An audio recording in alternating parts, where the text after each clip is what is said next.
Hi guys! Welcome back ulit sa ating channel and obvious na obvious naman sa title ng ating vlog. Pag-uusapan natin ngayon ay tungkol sa air plants. Bibigay tayo ng ibang tips dyan according syempre sa experience ko sa pag-aalaga ng mga air plants. Kung interesado ka, katulad ni Ate Tess de la Cruz, ayan, please subscribe to her channel kasi naisip ko talaga agad siya dito sa vlog ko na to dahil lagi niya akong kino-comment kapag nagbablog ako at nakikita niyo yung mga air plants natin at ayun nga, gustong-gusto niya rin kasing magkaroon ng ganito. Kaya, Ate Tess, para sa iyo itong vlog na to. Kung interesado kayo at gusto niyo ring makaalam ng mga tips at kung ano yung mga napagdaanan ko about air plants, panoorin niyo po ang vlog ko na to hanggang sa dulo para makita niyo rin at medyo mailibot ko rin kayo dito sa ating garden. So yun guys, tara na, simulan na natin. Start tayo dito guys kasi nandito yung iba nating air plants. So meron akong dala ditong basket para makuha natin yung mga nanon. Okay. So diba, nagdala pa ako ng upuan. So ayan, eto dito sa mga baon na to. Naalala ko before, ang unang-unang halaman na tinanim ko sa bao is turtle vines kasi sobrang daliling alagaan ng halaman na yun. Pero, nung naglipat-lipat na kami, ayan, dito ko sa side na to, dito sa kahoy na to, dyan ako naglagay ng mga, ng mga air plants. So, ito na yung isa. Tingnan nyo guys. Hindi ko to napapansin as in neglected tong mga air plants natin dito. Nakikita nyo rin, hindi ko sila na-update sa vlog, kaya ayan. Ngayon, naisip ko lang, kasi habang nagwawalis ako kanina, nakita ko sila. So, ito, kunin na natin to. Tingnan nyo guys kung ilan sila. Ano to, nakayang-yang lang siya dyan. Andyan lang talaga siya as in open. Tapos, sobrang init. Tapos, nadidiligan. Pag may tubig, ganun lang siya. So, diba? Ito, marirecommend ko din talaga to sa mga bago pa lang naghahalaman. And tingnan nyo to guys. Ang dami na nila dito sa bao. O, diba? Ito, kukunin natin kasi lalagay natin sila sa mas maayos na lagayan. Lagay muna natin dito sa basket. Na-shoot ko lang to dito guys kasi nung lilipat kami ng halaman. Andito pa yata si ate nung Andito pa yata si ate nung huling pinagpapatong ko to dyan. Ayan. Tapos ayan po. Diba? Tanggalin muna natin ito dito. Guys, diba? Pwede rin siyang sa bao. Kasi yung bao natin, may lupa rin yun. Ayun o. Tapos pinatong ko doon. Nabuhay din naman sila. Pero mabubuhay rin sila nang walang lupa. Napakabait nga nitong mga air plants na ito eh. Tingnan nga natin itong isa. Sayang yung bao. Tatabi natin para makapagtanim pa tayo ng ibang halaman.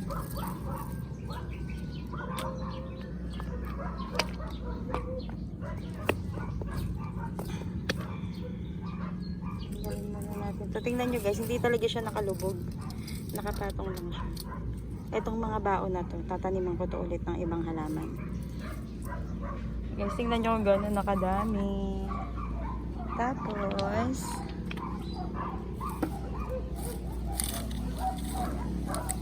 meron pa dito.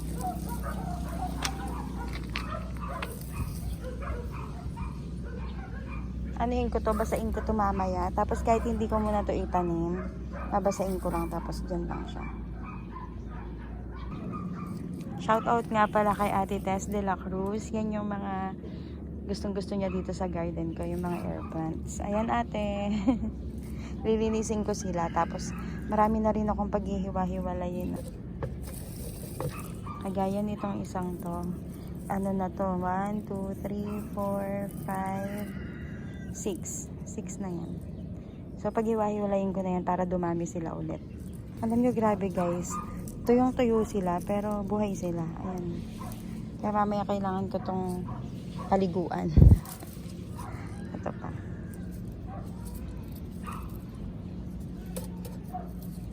Siguro kung magbibigay ako ng halaman sa someone na hindi pa talaga magtanim or or first time lang na magko-collect ng mga plants, mare-recommend or ibibigay ko talaga tong mga ano natin, mga air plants. Kasi hindi talaga sila mabibigo dito. Isang beses lang ako halos namatayan ng air plants. Yun ay dahil nag-stuck yung tubig. Sumobrang kapal na kasi guys, and akala ko mas okay yun, kaso na-realize ko na pangit pala kapag nagaano sila, kumakapal na sila. Kasi pag kumapal na tapos hindi mo tinanggal yung mga dahon dito sa may ganito, doon na nag-i-stuck yung tubig. Kaya dapat habang nag-grow sila, lumalaki sila doon, binabawasan din natin yung nasa baba para parang nakakahinga sila. Ganun. So ayan, tingnan nyo, ang dami na nating nakuha. Tapos ang alam ko kasi may mga pakalat-kalat pa akong air plants. Ay guys, tingnan nyo to. Naku, naipatong ko pala to dito dati. Tapos hindi ko na nabalikan. Tingnan nyo. Ano na nangyari? Sorry. Guys, tingnan nyo.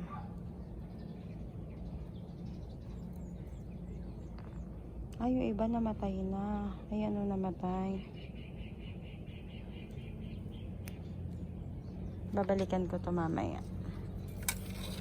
Pipiliin ko yung pwede pang mabuhay. Tapos, aayusin natin. So, ayan. Lakad tayo ulit dito sa garden. Dito kasi parang may mga nailagay pa ako somewhere. Gotcha!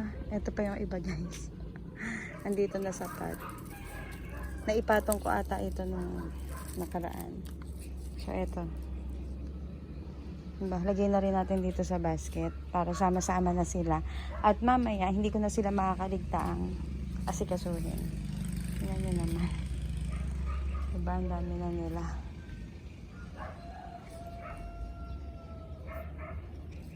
So, ito, hiwa-hiwalayin natin. Tapos, para malaman natin kung gano'n na ito kadami. Actually, hindi ko na talaga maalala kung yung simbolang naging air plants ko. Kasi ito, parang mga anak na to ng mga una kong air plants So, sige, babalikan ko kayo guys. Bilangin natin to. Guys, tingnan nyo, binalikan ko yung nandun na nakuha ko kanina. Kaya tatanggalin natin yung mga pwede pa dito. Tingnan nyo to guys. Thank you. Isog mo na. Yung isa dito. Diba patay na siya? Ayan o. Ay, hindi ko kinuha kanina. Tapos, nung ginanyan ko siya, nung inikot ko, meron siyang buhay na dalawang maliit. Ayan guys, diba? Kaya tanggalin na natin tong patay. Tapos kunin na natin tong dalawang maliit. At least, diba, hindi siya yung namatay ng buo. Ayan, pupugutin lang natin. As in, tatanggalin lang natin.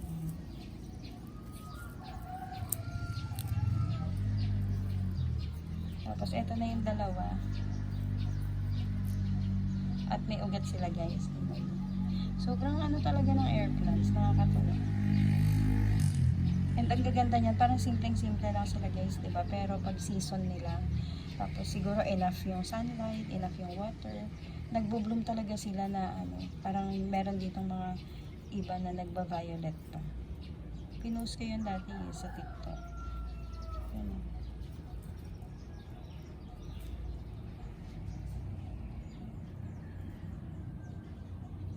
Tapos, eto din. Tingnan nyo guys. Ito ay patay na. Pero, yung kabila, buhay. So, ihiwalay na ulit natin yung buhay.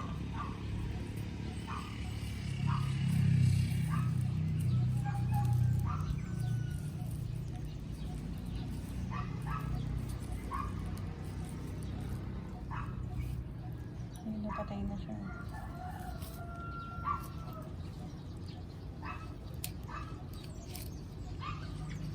Yun yung sinasabi ko sa inyo guys na dapat tinatanggal na natin. So, tatanggalin na natin.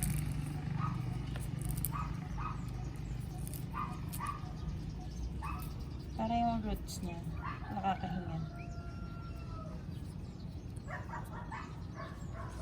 Tsaka makikita nyo naman yun sa itsura ng ng dahon kung dapat na ba silang tanggalin. And ayan. Diba? Ang ganda na naman.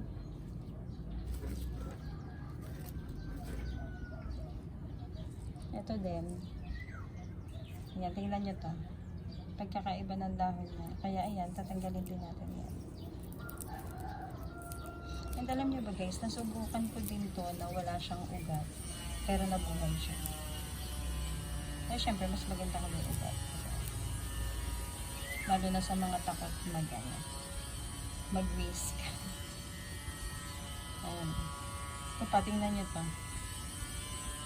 Tanggalin ko na rin ito.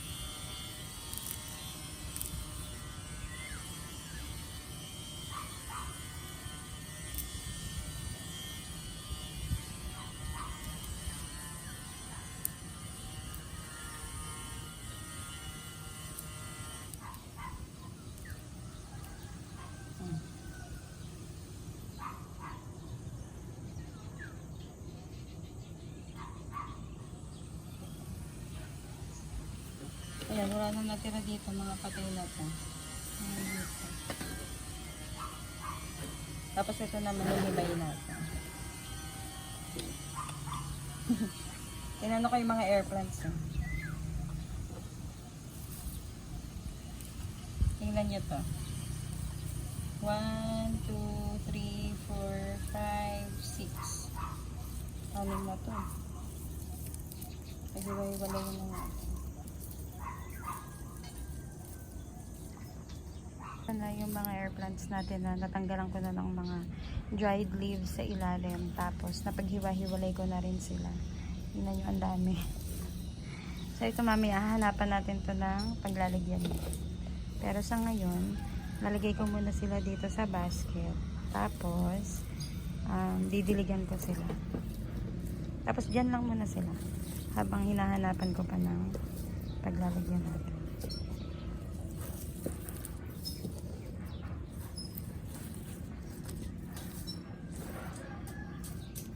Tingnan nyo to, super liit. Ayan na.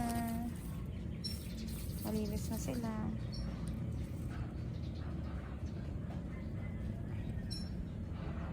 Nagpahupa lang ako ng init.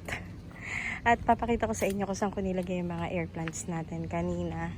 Yung mga tinanggal ko. At dahil wala pang mapaglagyan sa kanila, kinuha ko lang ulit yung mga alambre na talagang pinaglalagyan ko ng mga air plants ko. Tapos, sinabit ko na lang muna dito. Ayan, nakakapit lang yan dito sa sa hanging pot. So, ayan guys. Tapos, yung marami, parang tagta-3, 4 sila dyan. Bawat ganito. Kasi kulang ako ng ganito. Dito 4. Ito 4 din. Tapos dito, 3, 4 din. Ito pa sila, oh. So, ayan guys. Ayan yung mga air plants natin ngayon. Tapos yung sobrang liit, sinot ko ulit dun sa bao muna. Pansamantagal kasi sobrang liliit pa nila. Malulusot sila kapag nilagay ko dito. Ito nga guys, ano to? 1, 2, 3, 4, 5, 6. Ayan. Dito ko lang sila sinabit sa may puno. Ay, ito pa pala yung iba. Nandito sa gilid. Ayan, nandito oh. Mag-iisip lang ako kung anong magandang paglagyan sa kanila. So ayun guys, ayun yung mga air plants natin ngayon. And sobrang nakakatuwa lang sila kasi talagang, alam niyo yun, neglected talaga sila. Pero ano pa rin, buhay na buhay pa rin sila. So hindi, isa sila sa mga consider natin na plants na hindi talaga natin aalalahanin at all. And ayun guys, sobrang ganda. Sa mga gusto, sa mga collectors dyan, mag-collect kayo nito. Kasi ang alam ko, marami pang klase ng mga